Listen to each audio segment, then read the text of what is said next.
There is one place where we're seeing climate change unfold faster than anywhere else on Earth. Here.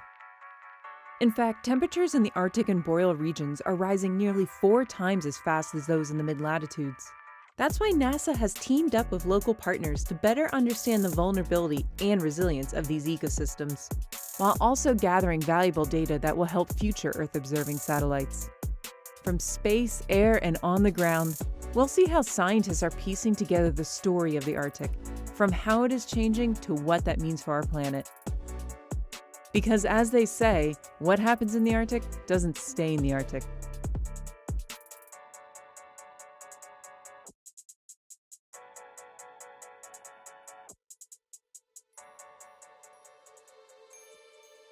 PPA is engaged.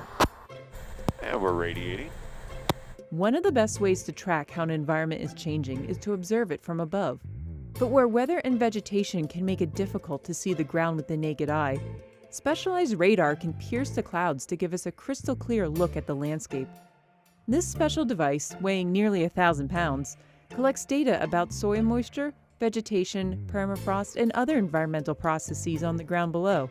In fact, it's so precise that NASA developed a special system for pilots to fly the exact same flight path year after year to get an accurate reading as to how a landscape is changing over time. So with the airborne data, we can target exactly where we want to go and exactly when we want to go there, and we get very high resolution data, so we can have a really clear picture of what's on the ground. That's Dr. Liz Hoy, senior scientist for NASA's ABOVE mission. ABOVE has spent the last 7 years studying environmental changes in the Arctic and boreal regions. The mission uses satellite, airborne, and ground data to get a complete picture of what is unfolding in these ecosystems. So our satellite data gives us a very broad picture of what's happening all over the landscape. And then with our airborne data, we can target specific locations and times when we want to get imagery. And then we can compare both our satellite and our airborne data with what's happening on the ground when we have teams actually out on the ground making measurements. And putting all that together is really where we get a lot of the power of what we're able to study. And it all gets put together in Alaska. On the ground, these large dishes are used to communicate with NASA's Earth-observing satellites.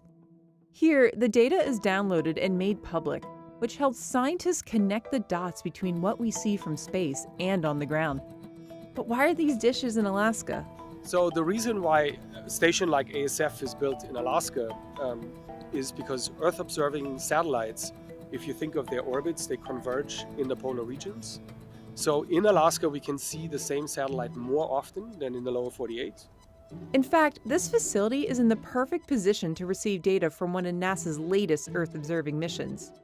NISAR is an upcoming satellite that will be launched by NASA in collaboration with the Indian Space Research Organization. It will use radar similar to what is flown on NASA airborne missions, like for ABOVE, to measure fine, centimeter-scale changes in Earth's surface. What's interesting and unique about NISAR is that it's going to cover the globe regularly every 12 days. And it's going to do it at a wavelength or frequency range, so-called L-band frequencies, that are very useful for doing Earth observation. L-band will allow us to study ecosystems changes and deformations of the Earth's surface with higher accuracy and better spatial coverage than we can with current systems in space. And in the Arctic, some of the most pronounced environmental changes satellites can observe are happening right down the road. And it all starts with this stuff. Permafrost is frozen Earth, be it ice, soil, or even organic material that has been frozen for 2 or more years. Most of Alaska and northern Canada has permafrost beneath a thin, active layer of soil. Problem is, when permafrost does thaw, it can wreak havoc on infrastructure and upend ecosystems. Not all permafrost contains ice, but here in interior Alaska, we have frozen soils with massive amounts of ice. There are very large ice wedges as big as garages. And so when that ice melts, the ground surface collapses and the sinkholes can fill with water. When that happens, new little ponds form, thermokarst ponds. And as thermokarst ponds form, microbes in the soil feast on the newly thawed organic material, releasing methane into the atmosphere, an extremely potent and flammable greenhouse gas. These newly formed thermokarst ponds give us an insight as to what is going to happen in the future. What we're seeing at this lake is that the emissions are 10 times higher than the rest of the lakes and wetlands in the Arctic. And it's being fueled by thawing permafrost. Scientists are working with Above and NASA's UAVSAR radar to study how these lakes are evolving as the climate continues to warm. But it's not just thawing permafrost that is reshaping the Arctic. It is also wildfire. In higher latitudes, forests are adapted to burn about once every century. But with warmer temperatures comes more fires.